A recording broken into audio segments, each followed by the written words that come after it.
Hello, in front of me I've got Realme Narzo 50i Prime. In this video I'll show you how to add different types of cards to Google Pay. In the beginning, let's enter Google Pay app. Tap blue button at the bottom of the screen and focus on loyalty card, gift card and public transport.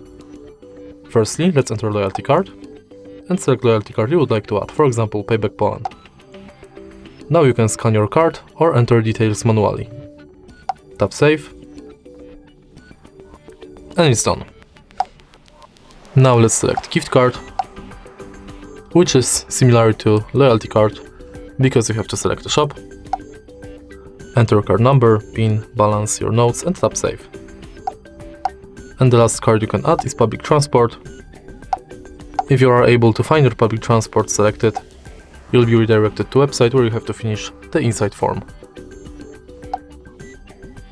And that's it. If you find this video helpful, please leave like, comment and subscribe.